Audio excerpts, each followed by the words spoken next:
My dad was he was a really bold person, and I wish that you all in this room could have met him. Just one of the boldest people I know. And when he and my mom met, my mom had a boyfriend, and a little backstory. My dad went to Bible college already having a college degree. He went to Bible college with the sole purpose of finding somebody to marry because what was available at the state school just didn't measure up to what he was looking for. So he went to a Bible college to find someone to marry. He was there one semester. He found her. And so the first time he met her, she had a boyfriend, and he had the audacity to tell her, "You're going to dump him, and you and I are going to start dating," which turned out to be true. And he continued in his boldness. 3 weeks into their relationship, he told her, "You and I are going to get married, and one of these days when we have a son, his name is going to be Joshua Daniel Lee." Joshua and Daniel were my dad's two favorite people in the Bible, aside from Jesus. And most parents are considerate about the names that they give their kids, right? I would be willing to bet there are other people in this room who have names based off of a biblical character or possibly off of a person in another book that was formative to somebody's parents in their youth, or a favorite athlete or a friend or a family member. Carter's middle name, he shares my middle name. And people get names based off of different things all the time. There's a reason to most names. Some kids, like Maya Ray Lee, just got their names after a lot of thought, and it was just a name that we really liked. We don't know anybody with that name. In fact, I still have never met anybody named Maya who gets called Maya all the time because there's no way to spell Maya.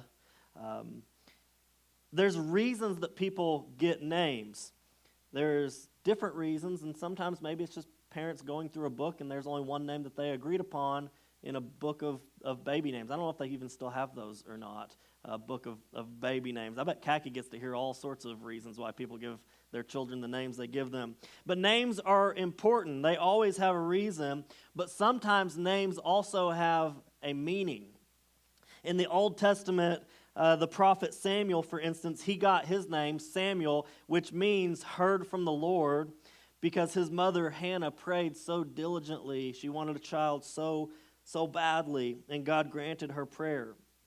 In the Bible, there are over 1,000 names, or not over, almost 1,000 names given to God. 1,000 names. Talk about difficult to remember what you're supposed to call somebody at the holidays. There's so many characteristics of our God that biblical authors gave him all of these names. And for the next 4 weeks of this Advent season, we're going to spend time with one of these names. Isaiah chapter 9, verse 6 says, "For unto us a child is born, to us a son is given, and the government shall be upon his shoulder, and his name shall be called Wonderful Counselor, Mighty God, Everlasting Father, Prince of Peace." In this verse alone, which you've probably already read or heard during this holiday season, there are 4 names that are used to describe Jesus. His name will be called Wonderful Counselor, or more literally, this translates to Wonder of a Counselor. This counselor is like none that you've ever seen before. This ruler will rule perfectly. This ruler will rule fairly, without any blemish on his public record. This counselor does not make mistakes. We're stepping into an election year, and starting January for sure, I think people at least let us get through Christmas. But starting January for sure, there's going to be all sorts of discussions, all sorts of debates, all sorts of arguments on what is the best way to move forward as a government, as a country. And some people will say, well, you got to have Republican leadership. And some people will say, well, you got to have Democratic leadership. And some people, maybe a smaller group who are very passionate, will say you got to have Libertarian. And then others are going to jump back on the Kanye West train again and try to get him in the White House. Can I tell you something? None of them work perfectly, because all of them are ran by imperfect people at the top. On the other hand, Jesus, who is a wonder of a counselor, He leads us, He guides us, He directs our steps with total perfection. Next, Isaiah called him the mighty God. This son was to be born in the kingship line of Israel. He was to be God himself. And there's a contrast here between the men who had been anointed by God and God himself. I'm thankful and I'm grateful for people who have been anointed by God, who are especially put into high, elevated leadership positions. But make no mistake, being anointed by God does not mean being God. This leader is to be God himself. Next, Isaiah goes on, and he puts a little bit of a spin on the language, because as the son that is given to us is also named the everlasting Father. This relationship of a ruler to those that he rules. There's a dichotomy between Israel's previous leaders and this future promised leader. This ruler won't see an end to his reign. It's everlasting. He will rule forevermore. This ruler also will not rule at a distance or out of improper motivation. This ruler will rule as one who loves those that he leads. In fact, love will be the driving force for the way that he rules and leads his kingdom. And then finally, Isaiah gives the name Prince of Peace. And as you may have guessed by now, this is where we're going to be spending our Advent season, is talking about this Prince of Peace.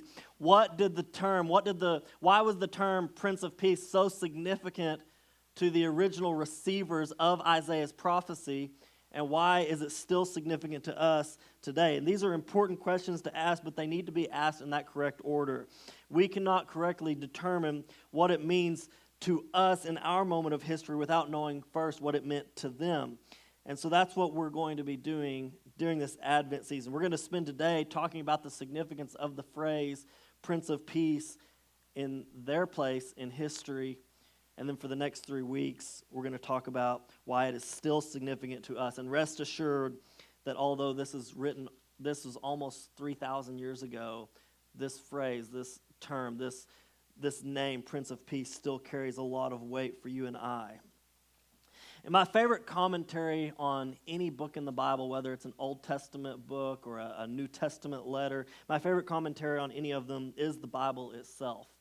The letters of Paul are read best in conjunction with the book of Acts, in which many of the things that are happening in that book help to inform what Paul writes in his letters. And the book of Isaiah is best read in conjunction with Kings and Chronicles, where Kings and Chronicles help to shape the political and historical picture of that day. The book of Isaiah helps to shape the theological and spiritual climate of that day, of what was going on that day. And what you read is that it was kind of a mess all around. Politically, spiritually, it was just kind of a mess.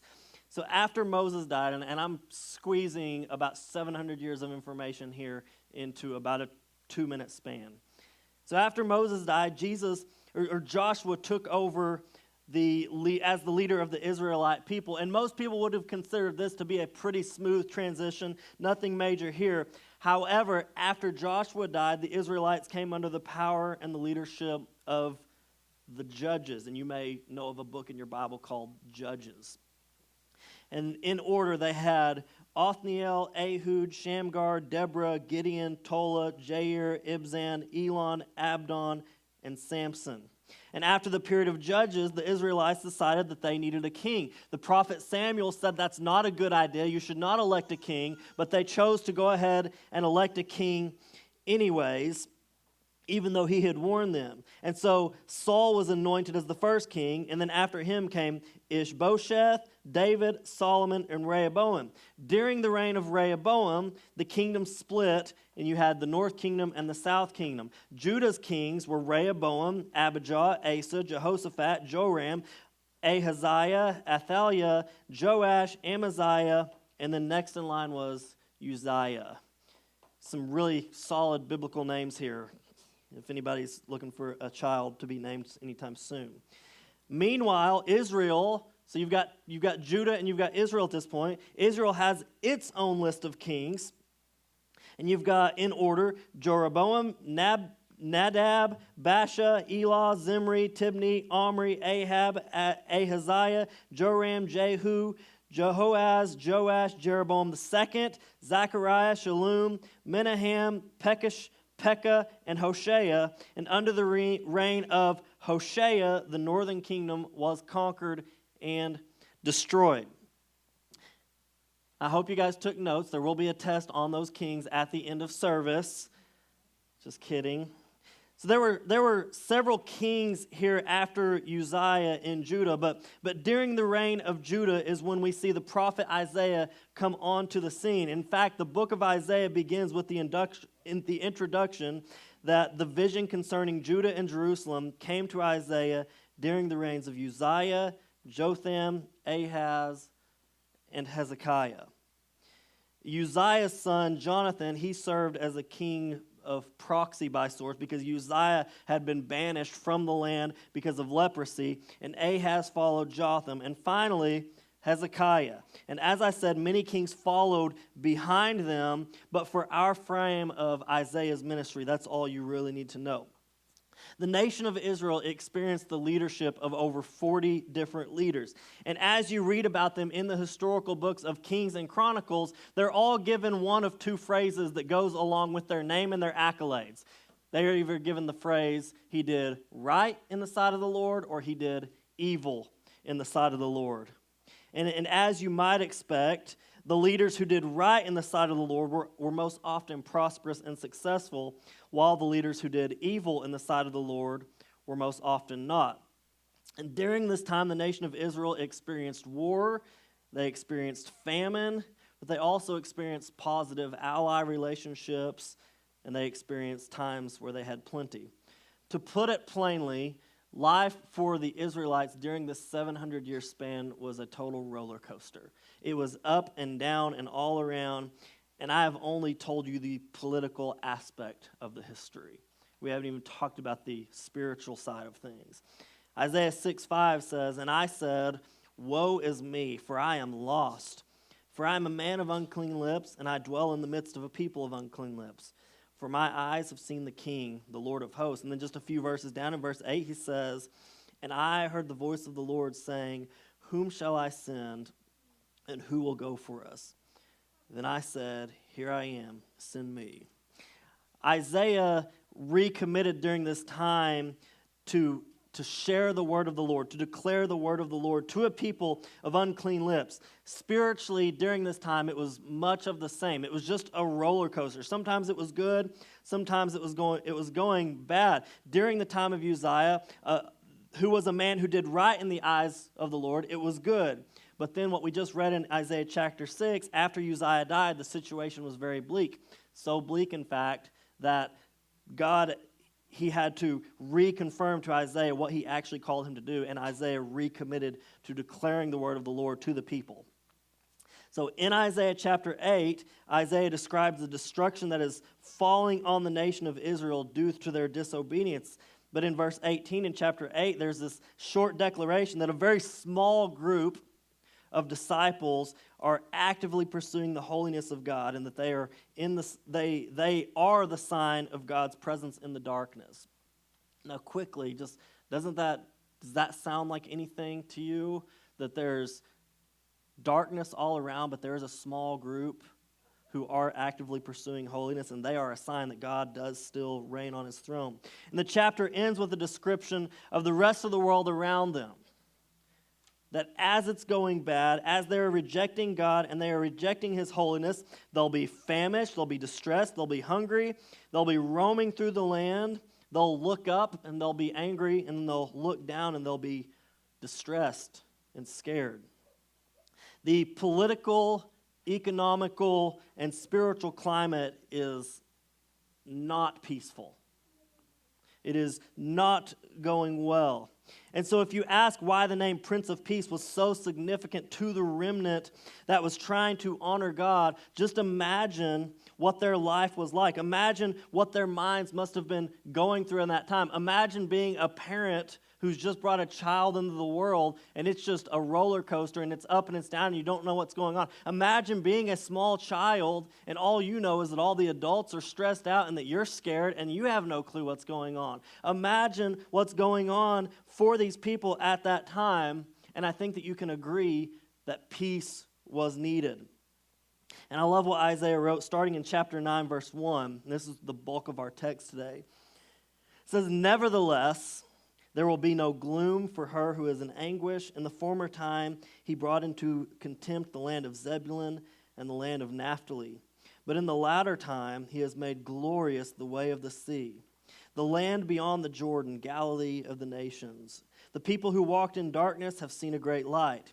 Those who dwelt in the land of deep darkness, on them the light has shone. You have multiplied the nation. You have increased its joy. They rejoice before you as with you at the harvest, as they are glad when they divide the spoil.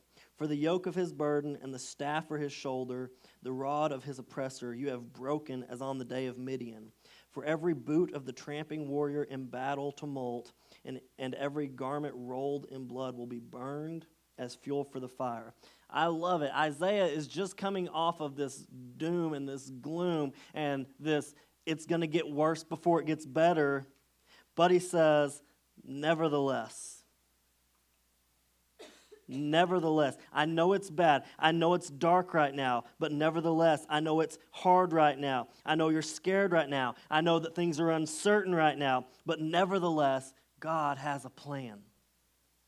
Nevertheless, God's plan will bring joy. His plan will bring light. His plan will bring harvest. His plan will bring victory. And his plan is a child.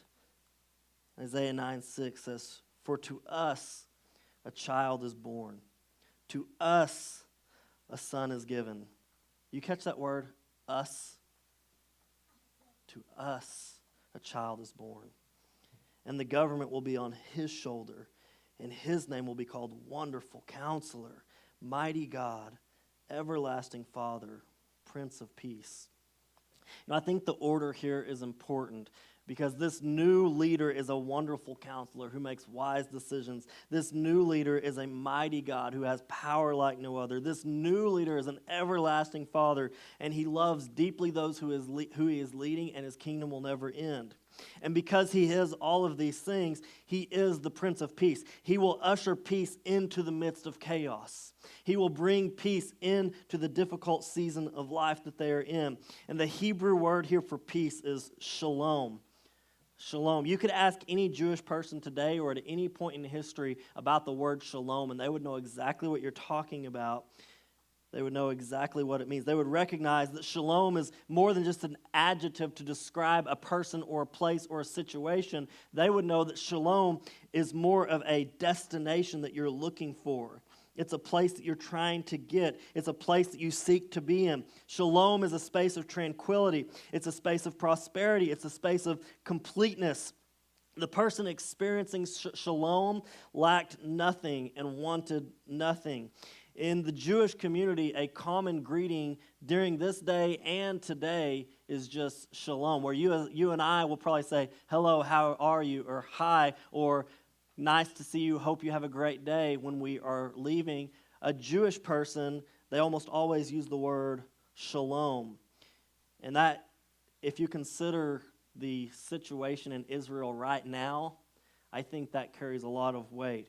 During the middle of war, when a young man is called upon to fight and he's leaving and his family honestly does not know if he's going to come home to them or not, the last thing that they will say to him is shalom. And what they're saying is, I know you're stepping into the battle. I know that you're stepping into a difficult season. I know you're stepping into a difficult place. And the truth is, we don't know if you're coming home. But come what may, we wish you ultimate peace, ultimate tranquility. Each week as we end service, I read a blessing over you out of Numbers chapter 6. It's known as the Aaronic blessing. Aaron and his sons had been commissioned to become priests, and the Lord told Moses to give Aaron and his sons this greeting, this blessing, so that they could declare it over the nations of Israel. You've heard it before if you've been here. The Lord bless you and keep you. The Lord make his face to shine upon you and be gracious to you. The Lord lift up his countenance upon you and give you peace. Or as it would have been delivered to the original hearers, God give you shalom. God give you tranquility. God give you fullness. God give you completeness. God give you what you need even in the midst of chaos. Tim Keller wrote a commentary over the book of Matthew, and he drew a line from this, "the Lord bless you," to the "blessed are the" phrases that are in the Beatitudes. This is what he wrote. In the Bible, blessedness is more than a superficial happiness. Rather, it is a complete realization of final fulfillment. In the Beatitudes, the blessed person shall see God and take possession of the kingdom of heaven. Blessedness is closely related to the concept of shalom, as it can be seen in the Aaronic blessing. The Messiah will bring all of creation back into fullness, completeness, in harmony with God. You know, if we agree that the state of the world in 700 BC was a bit of a mess and it was at odds with its creator, then the name Prince of Peace is very significant. The state of shalom was significant. It was desired. It was needed. And in this state of shalom, there is one who has dominion, the prince.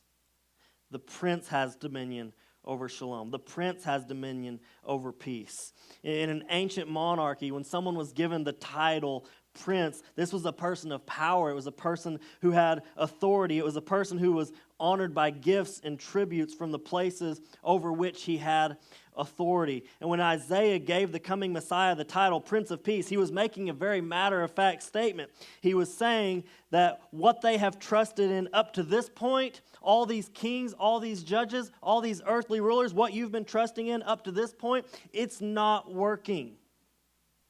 He was saying that these earthly leaders, even the ones who did right in the sight of the Lord, they wouldn't work. He was saying that shalom would be found in the Messiah alone. He was saying that tranquility would be found in the Messiah alone. He was saying that completeness and rest and peace would be found in the Messiah alone. And 650 years after this book was written, after this prophecy was declared to the people, after several more failed kings, after 400 years of silence, after being in captivity to several oppressors, the Prince of Peace was born. The Prince of Peace who would take away the sins of the world. The Prince of Peace who would set straight the crooked line that had been there. The Prince of Peace who would reconcile all things to himself. The Prince of Peace who would redeem all things. The Prince of Peace who would bring back into order what was a time of chaos. The Prince of Peace who took on flesh and dwelt among us was born on a cold night in Bethlehem.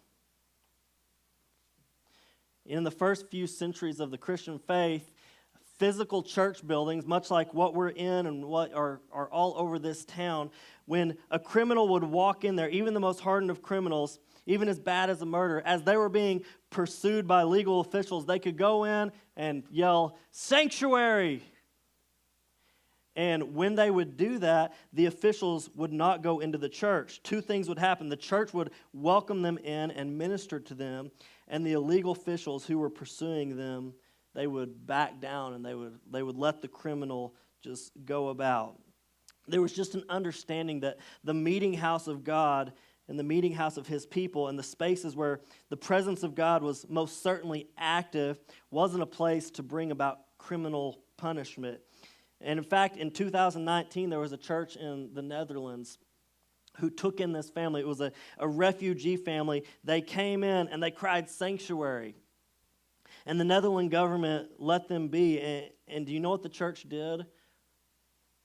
They held a worship service so that this family couldn't come in. Because in the Netherlands government still today, if there is a worship service happening, you cannot arrest somebody. Even the most hardened of criminals, you cannot arrest them during a worship service. And so this church took this family in, and they had worship services around the clock, 24 hours a day, for 96 days straight to provide some peace to this family.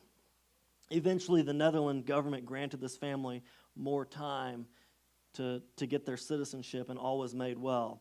And I'm not telling you this to suggest that we should begin housing criminals at our church, although I do think that Jesus said to go and visit the prisoners, and we could learn something about mercy from these churches and the way that they treated the least of these. I'm telling you this because I want you to recognize that for centuries, people inside and outside of the faith have considered the presence of the Lord to mean the presence of peace. For centuries, people have equated the Lord with shalom. I'm going to go ahead and ask the band to come back at this time. And I don't know what this Advent season is like for you, but I would bet that you could use some peace. I would bet that you could wish for shalom. Maybe this time of year brings up memories of things in the past that can just never be the same. You know, if I'm completely honest with you, although I love this time of year, it's a difficult time of the year for me. It's a difficult time of the year for my family. My dad, Christmas was his favorite time of the year. It was pretty much the only time when all of his kids, all of his grandkids, everybody was together and celebrating. And so, I mean, he went big on Christmas. He loved Christmas. But he died on Christmas Day. And so for us, Christmas, it can never be the same. And so when this time of year rolls around, although I love it and I'm enjoying time with my family, there is this constant reminder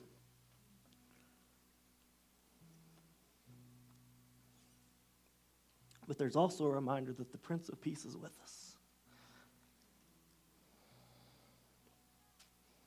And that he is proclaiming shalom over us, even in the midst of heaviness. And so maybe this Advent season for you is really difficult. Maybe it's a reminder of relationships gone bad. Maybe it's a reminder of somebody gone too soon. Maybe this is the first Christmas that you're going to be celebrating without somebody that you love so dearly. The Prince of Peace is proclaiming shalom over you. Maybe this Advent season is just busy for you. I know when we look at our calendar, it doesn't seem very peaceful. And so if this year is just so busy for you that it doesn't even feel like you could celebrate, I want you to know that the Prince of Peace is proclaiming shalom over you. Maybe this season means bringing your dysfunctional family together and just putting all of that chaos on display for the whole world to see. The Prince of Peace is proclaiming shalom over you. And so I hope as we step into this Advent season, that you can just take a step back and know that the Prince of Peace has dominion over peace, and he's proclaiming shalom over you. Let's pray.